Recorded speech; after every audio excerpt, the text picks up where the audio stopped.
Hi, it's Daphne. Welcome back to my channel. In today's video, I'm going to be giving you fall book recommendations that are specifically non-romance books. I've done a fall romance books rec video that I can link up in the corner for you and down in the description if you want to check that out. I'm primarily a romance reader, but I wanted to make a separate video for the non-romance books that I thought would be perfect for fall. So I'm going to make this quick.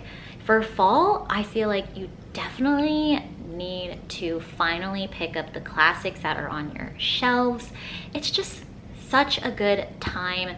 You're chilling inside, you're getting cozy. It's a perfect time to read classics. The classics that I enjoyed are Little Women, which I have in this like leather-bound version.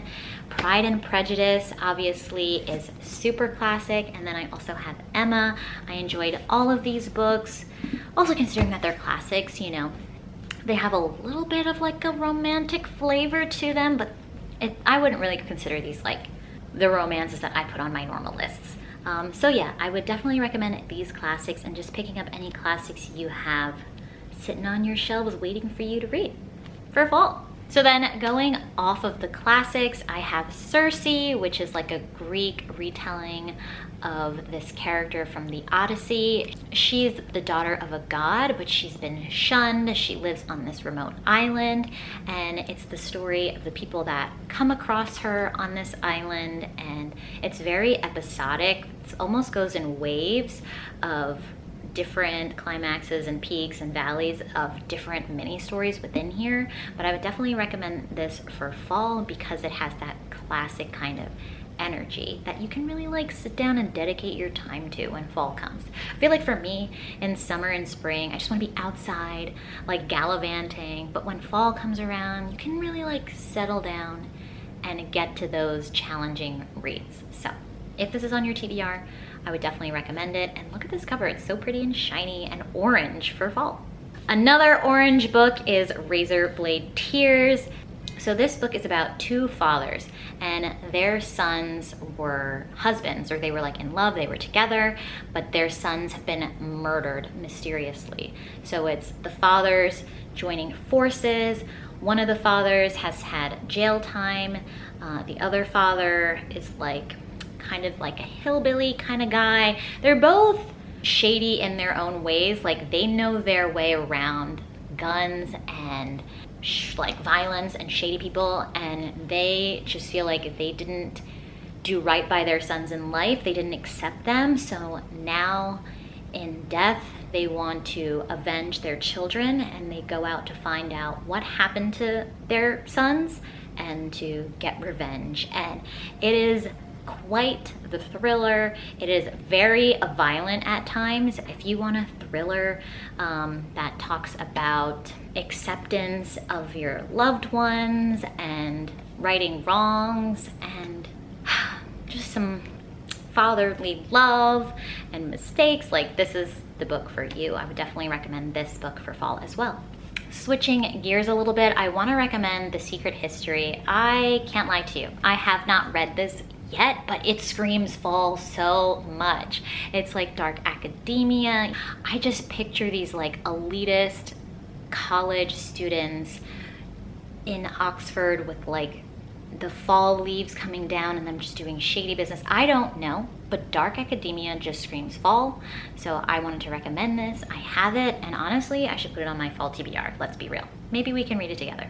Then I want to recommend The Invisible Life of Addie LaRue. This is a very popular book. I would recommend this for fall because it is a little sad, and I just feel like fall gives you that kind of quiet, sad feeling because summer is ending, the leaves are dying, Addie is undying, her character is immortal, but she can never be remembered by anyone. So like as soon as they turn away or like lose sight of her, they forget who she is, and it's just heartbreakingly sad. And it's her life story over like a span of maybe 300 plus years, and her relationship with this man she meets in New York in modern time who finally remembers her, as well as her relationship with the devil she made this immortal deal with. So this is also a good book for fall. because of sad girl vibes. I have another orange book. I should have said this one right after the other ones, but this is The Poppy War. This is the first book in the Poppy War trilogy. I have read this one, but I haven't gotten to the last 2 books yet. I'm gonna do a reread and just like binge all 3 books. This is about a girl, I think her name is Rin? Yeah, wow, why did I remember that? So this book is about Rin. She is a poor, almost orphan. She like lives with these shady family members who basically just want to sell her off to this creepy old guy, but she decides to study for this elite school where they train in warfare. And there's magic in this world with like shamanism, and she has a gift for shamanism, and it's the story of her just like making selfish, poor decisions, but like you feel her pain so deeply because of the wrongs that have happened to her, the wrongs that she sees done to her people, and taking the power that she's newly acquired and maybe wielding it in a way that she shouldn't have the power to decide to wield. I don't know if that makes sense. But yeah, I would definitely recommend this for fall because it's very thrilling and violent at times with the war and the harsh realities of it. It doesn't romanticize war at all. And it's just a great book, and I'm so excited to like finally make the time to finish this series. I have a fear that it's gonna rip my heart out, but yeah, I would definitely recommend The Poppy War.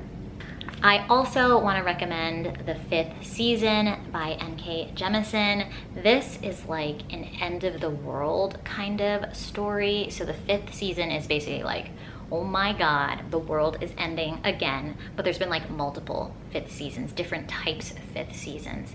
And this is a story about 2 women and a young girl and their lives separately from each other, experiencing the harsh realities of this community and how people with magical abilities, like there are people in this world that have the power to like control the earth, like the tectonic plates and things like that, and these people are looked down upon very harshly in this society even though they're very powerful. So it goes into that, and it has like a parallel between like racism and things like that, and it's very, very thought-provoking and very sad, and intriguing and adventurous because one of the women is on a mission to find her daughter who's been kidnapped by the father. I think this is a great story, and I would definitely recommend it for fall. You can definitely feel the environment. The environment is such a strong character in these stories because of how the characters interact with the earth and the world around them. Great story, would definitely recommend. And I also need to read books 2 and 3 in this series, so I should get on that. And then the last book I want to recommend is The 7.5 Deaths of Evelyn Hardcastle. If you've gotten this far, you have the privilege of seeing my favorite freaking non-romance book. This book is so good. I would recommend this for every single season, every single day. But I feel like fall in particular is perfect because this is a mystery novel with time manipulation. It's like a Groundhog's Day time traveling situation. It's just so well done. This book is like a masterpiece to me. I absolutely love it. So if you want a mystery for fall, I would highly, highly recommend this. I will say it is quite long, but it is worth the payoff. Every single thing that happens in this book has purpose. He's not just throwing things in there to throw you off. Like, everything ties together so well, and you're never gonna see it coming. If you can see it coming, props to you, because I did not see any of like the resolutions coming, and it just had me on the edge of my seat, and I am obsessed. Highly, highly recommend reading this book. 5 stars. Please read it. All right, so those are all the non-romance books I recommend for you to read in fall that give good fall vibes. And I hope you enjoyed this video. If you have more recs, definitely leave them down below. If you enjoyed this video, please give it a thumbs up. I'd greatly appreciate it. And subscribe if you haven't already. And I'll catch you in another video. Bye.